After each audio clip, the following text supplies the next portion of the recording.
Get started. Can everybody hear me, first of all? Okay. I've been suffering from a cold all week, so we'll see how this goes. By the end of the presentation, I may have you all huddled here in front of me, and I'll be whispering to you, but we'll find out. So my name is Tom Eastep, and I'm going to be talking to you this morning a little bit about Xen. So we'll have a little short introduction, and then I'll try to explain to you why it is that I personally use Xen. I'll give you an overview of what Xen is and how it works. That will be necessarily brief because one can talk for several hours on that topic alone. I'll show you what you have to go through to install a virtual machine under Xen. And then I'll conclude by looking at the various ways that you can configure networking with Xen. That seems to be an area of particular confusion when people start using any kind of virtualization, and Xen is no exception. And then at the end, we'll have Q&A. Okay, so a little bit about me. I've been in the software business now for 38 years or so. I'm currently a software architect with Hewlett-Packard. In the open source world, I'm probably best known for Shorewall, which is a tool for configuring firewalls under Linux.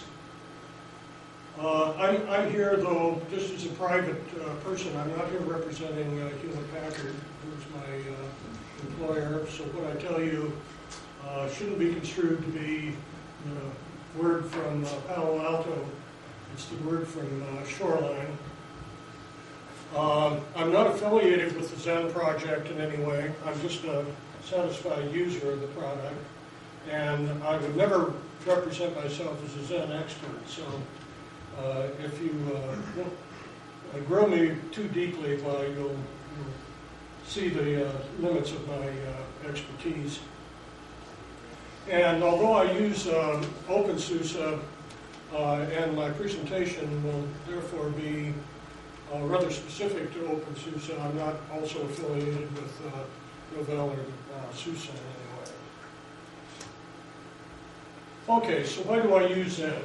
Well, before I started using Xen, I had this home office that was crowded and noisy and had 5 systems, 3 monitors. It had a printer, it had a scanner, and the systems were, I had a firewall. That's not too surprising given what I do for a hobby. I had a public server. I had a private file and print server. I had my own personal desktop, and hidden over in the corner was my work system, the one that I used to make a living.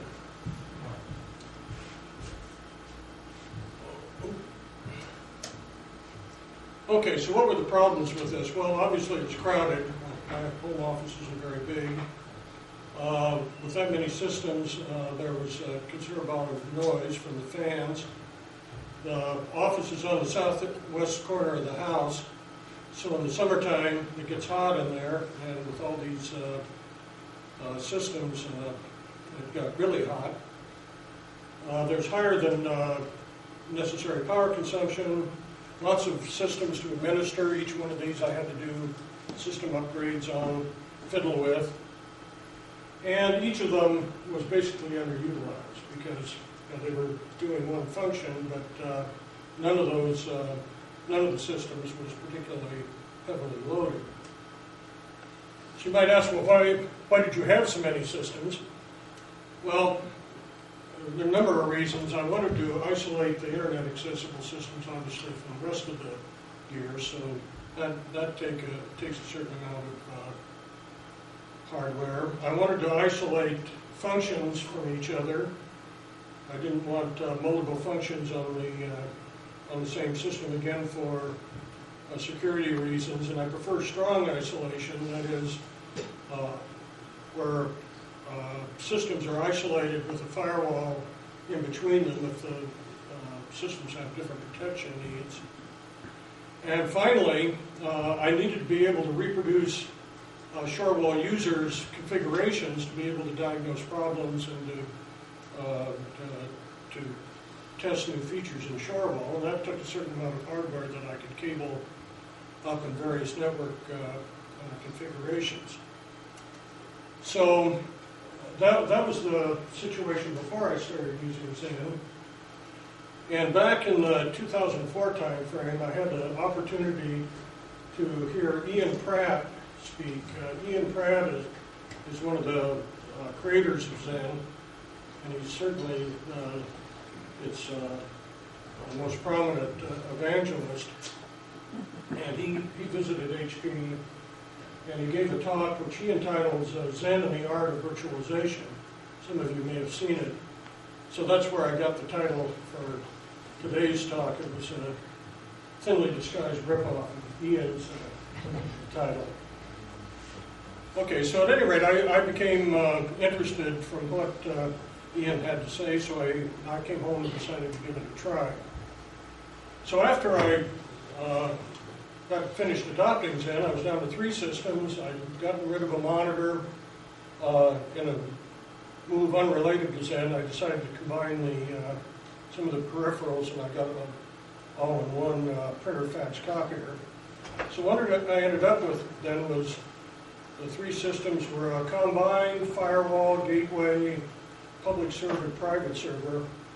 It was all running in one box, but it was actually a number of different separate systems. I still had my desktop system, and I had my work system. And I use a KVM switch and a dual input LCD monitor to switch between the systems, although the Xen box is essentially headless because I do all administration of it through my desktop system, both of the base system and of the virtual machines. Okay, so that's resulted in less clutter, less noise, less power consumption. I have fewer systems to administer, although now that I can add machines very cheaply, that's quickly going away. Well, one of the nice things that I found that I can do is I can now have test systems on configured with each version of Shorewall. And so if there's a problem reported against a particular version, I can boot up a system that has that version installed, test it, and I don't have to scramble around trying to uninstall, reinstall, and reproduce a problem. So, much fuller utilization of my hardware. And there are other advantages to using Xen that I personally don't take advantage of. Xen has this interesting feature that if you have a virtual machine running on one box, while the virtual machine is running and handling traffic, you can migrate it to another physical system. Okay, so if you're going to want to take this computer down for maintenance, you can migrate the virtual machines off of it while they're running onto another system, and take the machine down, do your maintenance, bring it back up, and then migrate the virtual machines back. John Blanford said in his talk yesterday that he's tried that, and it works. I tried it, I put a virtual machine out and put it with a load tester, load tester. And I generate a whole bunch of load on that virtual machine and then flop it over to another physical piece of hardware. And there's really no interruption in service. It's amazing.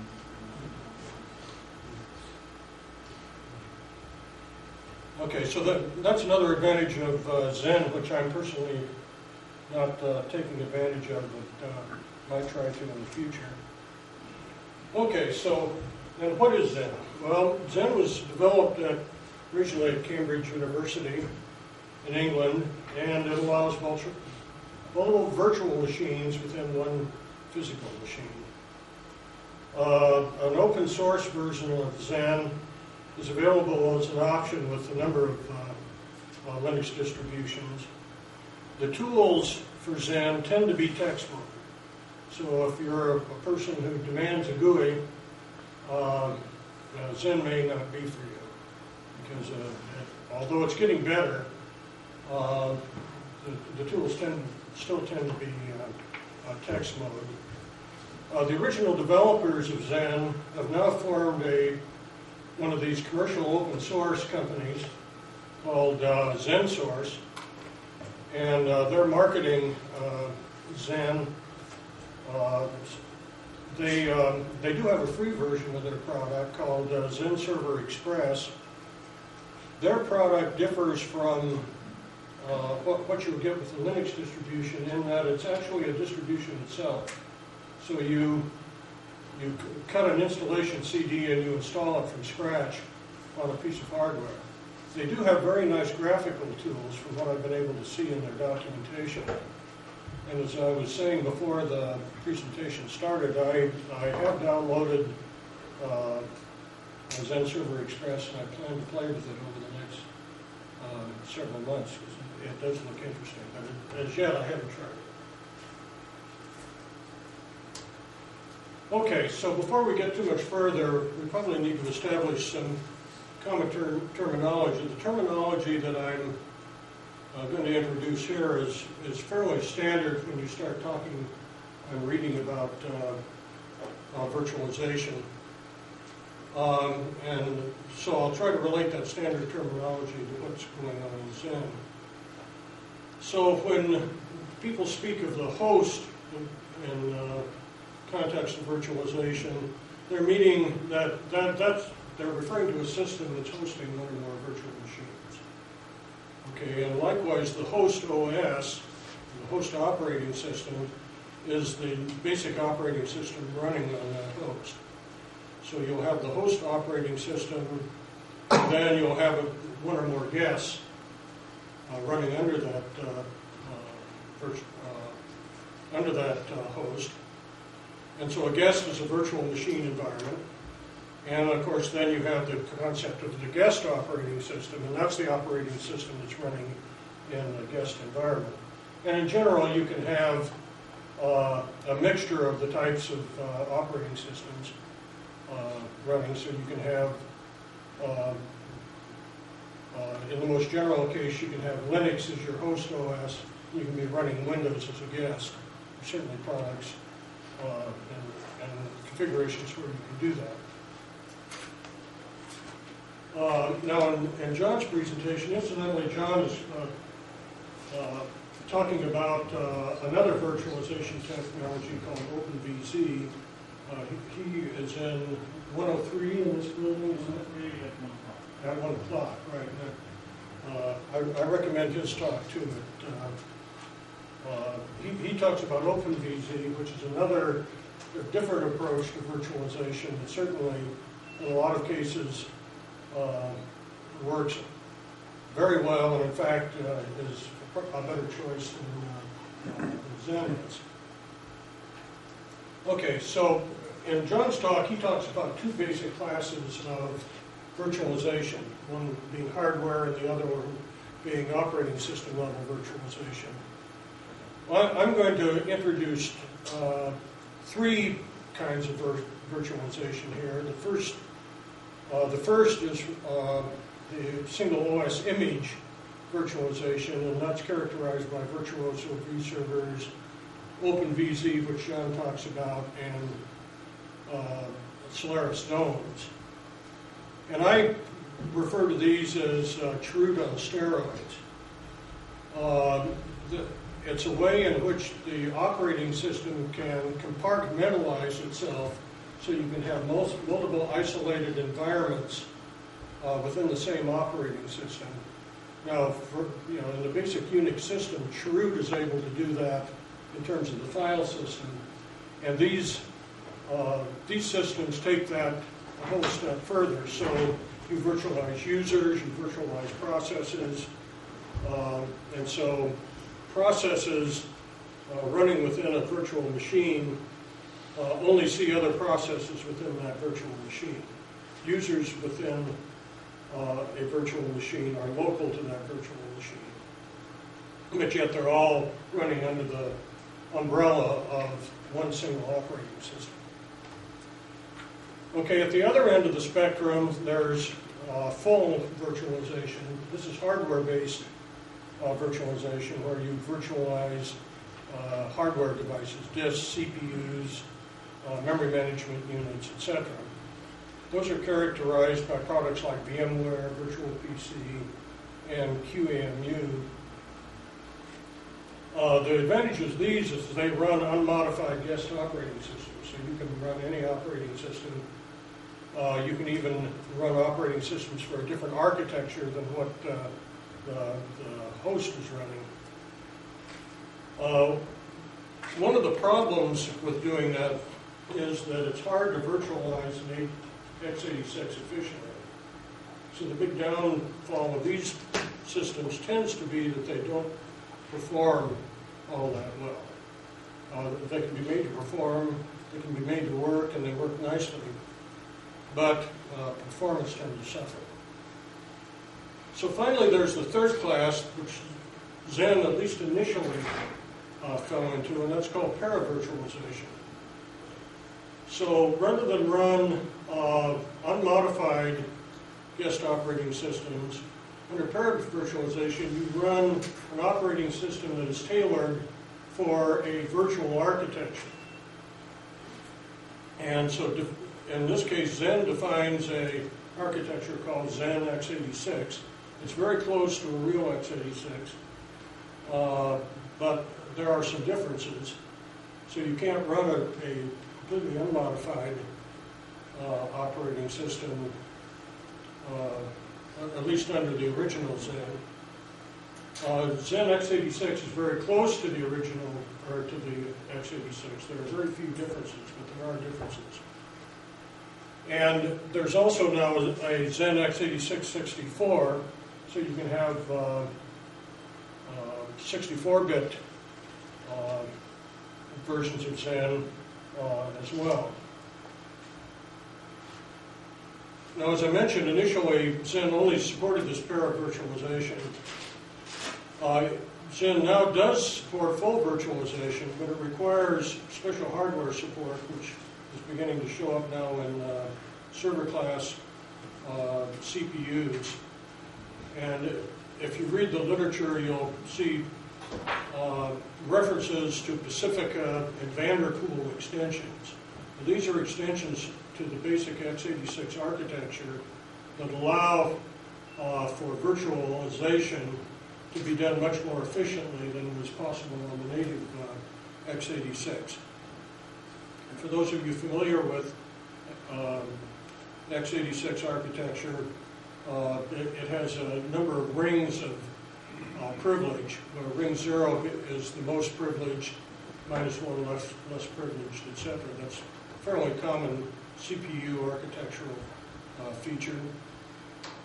And these new extensions implement sort of a ring -1, if you will. So they implement a level of privilege above what your operating system would normally run under. So to summarize, Xen can do para-virtualization, full virtualization. Full virtualization requires special hardware, and I'm using para-virtualization itself. Okay, so what are the advantages and disadvantages of this para-virtualization notion? Well, the main advantage is performance. Okay, and there's a URL here that you can look at to see the studies that the Xen folks have done with various benchmarks.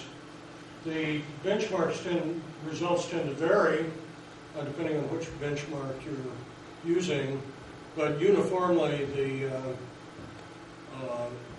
para-virtualized implementation outperforms a full virtualization implementation. The degree to which it outperforms it, again, varies with the benchmark. So what are the disadvantages of para-virtualization? Well, because the guest operating system, or the operating system is not a standard x86 operating system. You can't just take a CD from your favorite distribution, slap it in the drive, and install it under Xen. You have to install a version of the operating system that's capable of running in a Xen environment. And the distributions are getting better about that. Initially, Fedora, I believe, was the only one that made this remotely easy. Now, also OpenSUSE is doing a pretty good job, and we'll see what's involved in that. Okay, yes? Just FYI, I noticed that I just installed Feisty Fawn at Ubuntu. Right. There's a Xen Desktop available. Oh, is there? Yeah, I'm running Feisty here too, but I haven't. I just found the package and installed it. I don't know if it's going to work good. But Right. Your mileage may vary, but right. one more place to play. Okay, thank you. Okay, so some more terminology. Xen refers to virtual machines as domains. So when you hear the word domain in the context of Xen, think of it as a virtual machine. So the host operating system always runs in a special domain called domain 0. And that's often abbreviated in the literature to DOM0. And the guest operating systems run in what are referred to as user domains, or DOM-Us. Now, each domain has both a domain number, at least while it's running, and a domain name. So when you create a user domain, you assign it a name, and that name is fixed. Each time you start the domain, it may end up with a different domain number. But if you always refer to it by its name in operational commands, you'll always be talking about the intended virtual machine and not another one.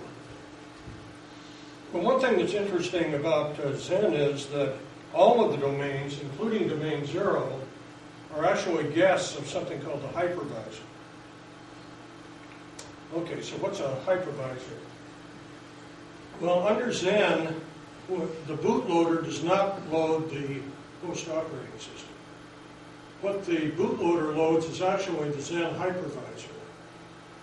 So if you look down at the bottom here, this is the stanza from my grub menu list file. It refers to my Xen kernel, and you notice that the kernel line specifies something called boot/xen.gz. So that's the hypervisor. So the bootloader loads that, and then through these module specifications, the hypervisor learns the kernel and the initial RAM disk that need to be loaded, and it loads those. Okay, so when you're booting the system up cold, the first thing you see on the screen is not the kernel coming up, but actually the Xen hypervisor coming up, and then you see your kernel. So what this then results in is an architecture that looks like this. You have the base hardware underneath. Above that, you have the hypervisor. The later Xen documentation refers to this as the Xen virtual machine monitor, but the term hypervisor is still in common use, and it's the one I'll tend to use. And then above that, we have the operating systems. We have what is shown here is virtual machine 0. That's our domain 0. And it has a modified kernel, and it will be Linux. They actually built one for Windows XP, I believe, under agreement with Microsoft, but it could never leave their lab, so it was interesting, but not particularly useful. And so device management and control of the other domains then takes place in this special domain 0. And then you have the guest operating systems. In all cases, the guest operating systems run unmodified user software, including in domain 0. Now, if you have the proper hardware, you can also then run as a guest operating system unmodified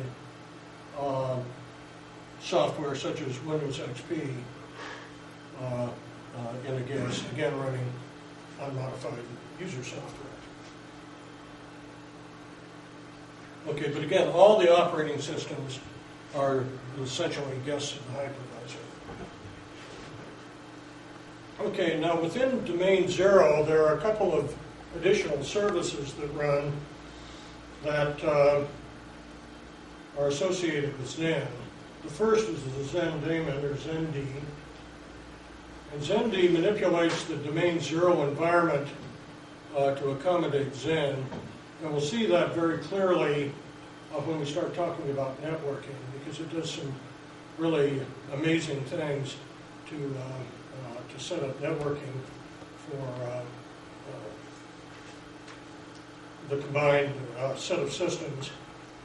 There's also a service called Xen Domains, and this is a useful service in that it automatically starts virtual machines when you're during the boot process of domain 0. There's a directory in domain 0 called etc Xen Auto, and any domains, user domains defined within that directory are automatically started. So what I personally do is just create symbolic links from that directory into the second directory, etc Xen/vn. That's where YAST creates its configurations for these Xen domains, and that way, if I want a domain to be started, it's a simple matter of creating a symbolic link. Okay. So also for use within domain 0 is a little utility called Xen.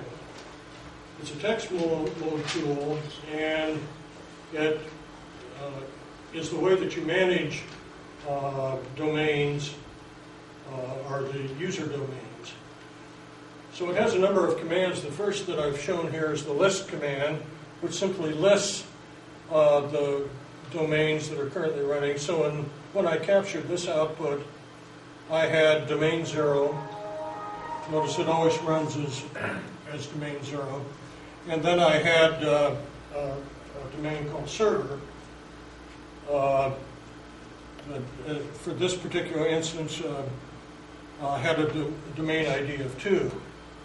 When you create a domain, one of the things that you tell it is the maximum amount of memory that the user domain can have. You can also tell it how many CPUs the virtual machine should think it has. So I have a two CPU machine. It's actually a hyper-threaded CPU, which Linux treats as a 2 CPU system.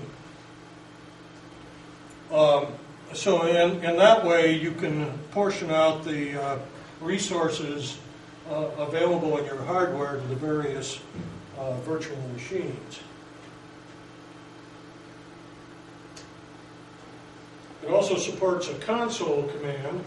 So if you want to log into a console on a particular virtual machine, you can use this command. In this case, I wanted to log into the console on the server domain. I got the login prompt. I logged in and issued a command. Clearly, that's not all of the processes that we're running. I didn't think it would be very interesting to show you 6 slides of PS output. Okay, XM also supports a top command, which is really similar to the normal top command, except it deals with Xen domains rather than with processes. So here we see an example when I had 2 user domains running, one called server and one called test. So again, I'd assigned one CPU maximum to each of these. Domain 0 can use both CPUs. Each of the guests were limited to 512 KB. And you can you have to appreciate that each line of this is captured separately, so the accounting doesn't always work right. We had one running domain, one block domain, and then one wonders what this other CPU was doing at the time, right? Well, it's because each of these is captured at a different state or a point in time, and then top summarizes it. So that can be a useful tool for watching what's happening within your virtual machines. Okay, so that concludes the overview.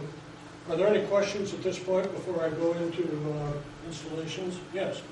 You talked about the speed of the para-virtualization being better. Is that true with new processors? No, the true virtualization under the new processors is comparable to the para-virtualization. Yeah.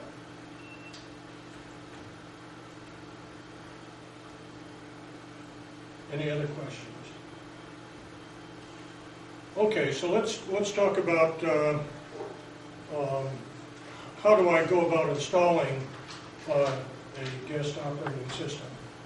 Well, you have a number of choices. You can use an installer and OpenSUSE is one I've used. Fedora also has a reputation of having a good installer for user domains.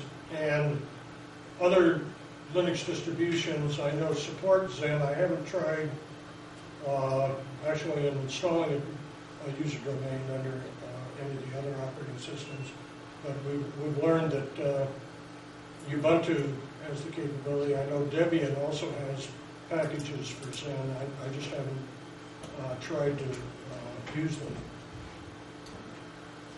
You can also, yes? Sorry, just going back to your XM.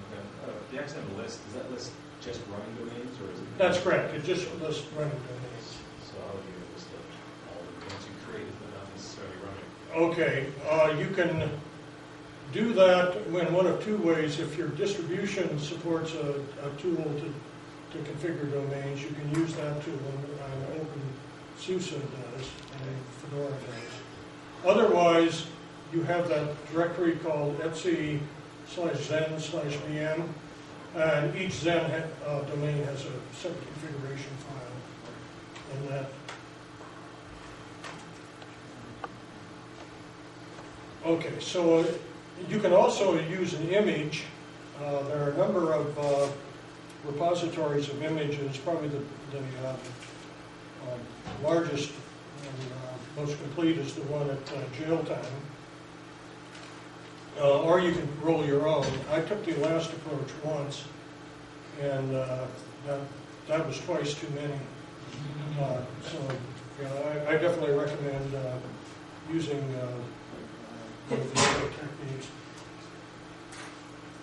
Okay, so in the case of SUSE, under the AS2,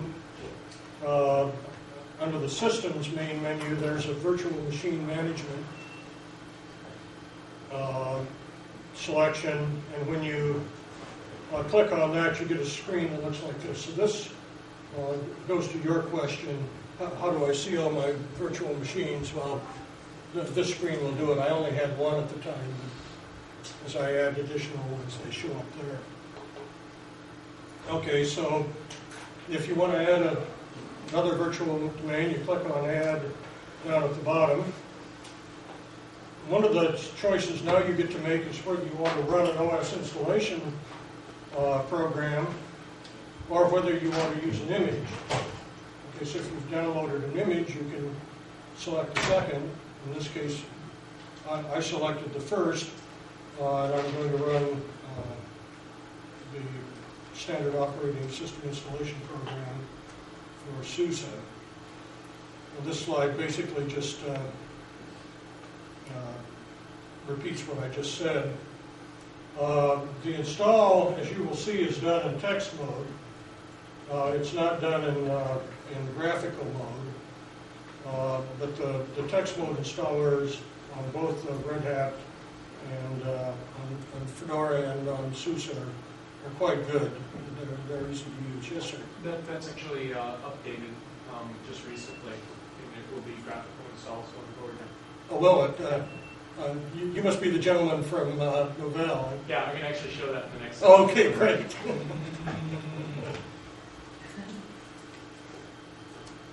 Okay, well, I'm going to show you how it was last week.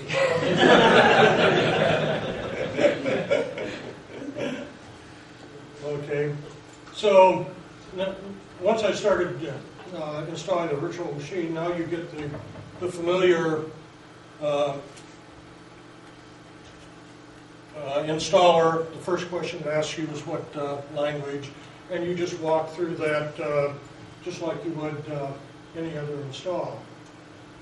Here's a rather larger picture that I captured midway through the install, where it was installing packages. Very familiar. So it's very much like you were installing on a real piece of hardware from here on in. And with the newer releases, it'll look even more so with graphical install. Okay, so the last topic I want to cover is network configuration options. And Xen offers 3 ways to configure networking. Actually, Xen is very, very flexible. It includes a number of scripts that configure networking, and you can kind of take them as samples. So if you're competent at shell scripting, you can do just about anything you want with these scripts. The 3 that are supplied with Xen are what you see here. There is a bridged network option, and here are a couple of URLs where these are described in great detail on my website. There's a routed network configuration, which is what I'm currently using at Shorewall.net. And then there is also a NAT option, which I'll describe very briefly. Okay, so here is the bridged option. Could you put that back a moment? I was writing down the routed option. Oh, I should have pointed out at the beginning, there's one master URL that if you go to, you can get this presentation. Okay. Let me just, so people can stop scrambling here, let me give you that one. You write down that one, and then you can find all the others. Thank you.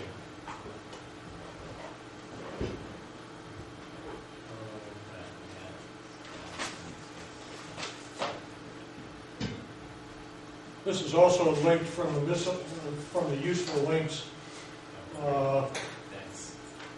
in the menu at Shorewall.net. Okay, so.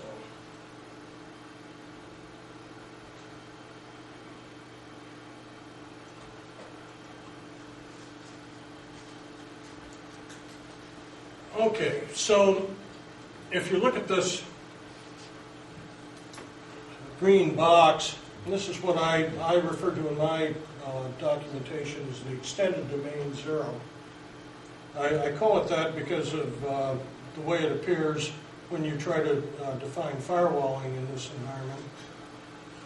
So what happens when Xen D starts is you presumably have an ETH0 originally that's connected to your LAN. Okay, so Xen D creates a bridge. And so a bridge, you can think of it as an Ethernet switch implemented in software. There's a utility in Linux called VRCTL, which is used to create and modify bridges. And so it uses that to create a bridge. It then creates a pair of virtual interfaces. One of them it always gives this particular name to. The other one, it gives a temporary name to initially, and then it renames your real ETH0 to PETH0 and attaches it to the bridge.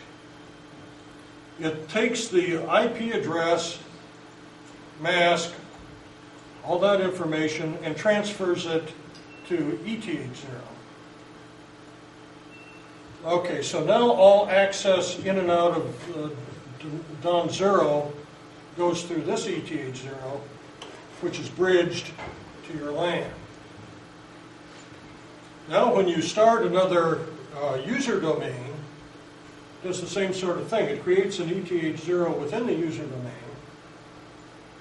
It creates a virtual interface within domain 0, associates the two, and bridges the this virtual device onto the bridge. So now the domain, the DOM-U has access to your LAN through the bridge through this path. Okay, so this is the default. It has the advantages that it's simple. Now, I know that doesn't look simple, but you don't have to worry about it, so that increases the simplicity from your point of view. Yes? What's it using to forward instead of map? I'm sorry? What's it using to forward packets? Is it using a fake map? Fake match, yes. Okay. Right. Yeah, each of these devices gets a phony MAC assigned to it. In fact, if you create your own configuration files, you get to pick the MAC. The installer, your distribution's installer will pick the MACs for you, usually if you're using it. Okay, it allows the DOM-Us to just use any local DNS server that you already have. It works really well for creating multiple servers within a single system. And they're all bridged, so broadcast works. And the other advantage, or the pro, is that the distribution installers assume this configuration. They don't tend to do anything else. So this is the basic configuration, and as you add more domains, they all can talk to each other through this bridge. The biggest disadvantage to this, if you want to try to run an IP tables firewall in this environment, it's hard, because this bridge is visible to NetFilter, and you have to account for all this traffic going ever which way. And that's made doubly difficult with kernel 2.6.20, where NetFilter's ability to deal with bridges has been significantly reduced. So this is coming from this as the creator of Shorewall. I like this configuration, provided that you have another firewall in front of it. All right, but trying to put the firewall in the middle of this turns out to be tough. And people who try learn that the advice I give on the website to don't do this is probably good advice. Okay, now if you like this bridge notion and do want to run a firewall, there is a way to do that. And I ran this for a while. And the way you do that is you create a user domain to run as your firewall. Okay. Now it connects back to everything else, your LAN and everything, through a bridge, just like we saw in the previous diagram. But it has direct access out, like to the internet or whatever other networks you need to connect to. Now these interfaces are not virtual interfaces. They're real network interface controllers. And they are assigned to this particular user domain by something referred to as device delegation. Okay, so when you bring up your user domain, you tell the PCI subsystem, you say, just ignore those. I'm going to do something else with them. So they're not exposed to the kernel here in DOM0. It doesn't know they're there. And then in your Xen configuration for this user domain, you can say, all right, you get to use the device at this PCI address. And that's the way I did this. I had two interface controllers that I delegated to this user domain. Okay, so this then gives you a very conventional environment in which to run a firewall. And you still get the advantage of any other domains you might create down here. That they're easy.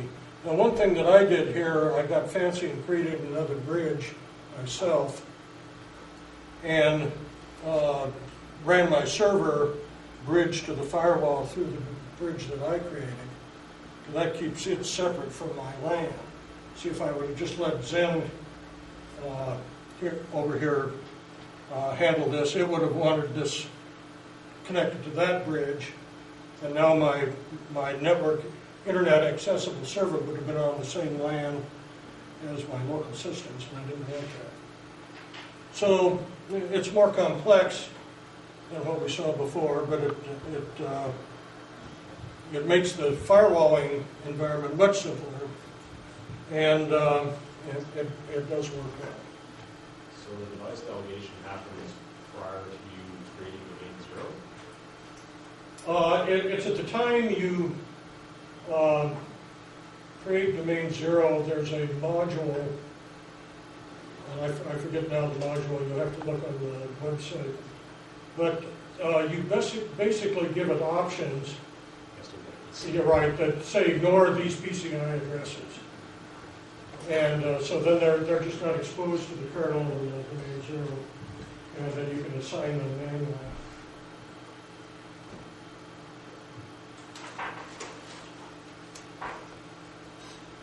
Okay, so another technique, remember that Xen itself allows you to use is something called a routed configuration. So in this environment, notice there are no bridges. All right, domain 0 owns all of the devices. There are no bridges. And when you create a user domain, domain 0 now is responsible for routing traffic to that user domain rather than having it bridged. Okay, so this gets rid of the complexity of a bridge in domain 0, which is a real plus. The cons of this is there is little documentation available. I think the documentation that's available is largely on my site. And installing user domains is somewhat awkward because networking just doesn't happen automatically. So you get to the point where the installer wants to bring up the networking, then you get to put on your expert hat and fiddle a lot before you turn it loose again. But it works really nicely. And to say, this is the way I'm configuring my network now, and I can run all my test domains and have my firewall route to them. So that's another option you can consider. Now, Xen also allows a NAT option. This option is very much like the routed configuration, except that NAT is used rather than routing. And I haven't tried this, mainly because Shorewall configures NAT itself, so I didn't feel like I needed to play with that. But it is available as an option also. Okay, so that concludes what I plan to talk about today. And I think that's a good thing since my voice is beginning to die on me, it feels like. Are there questions? Yes, sir. Does dedicating a device such as a network driver to a fully virtualized VM give you any performance advantages in that case? I don't know. Okay. I haven't played with fully virtualized environment yet. There is quite a bit of information on the Cambridge Xen site about that, but I haven't dug through it. I invite you to look there if you're interested. Security-wise,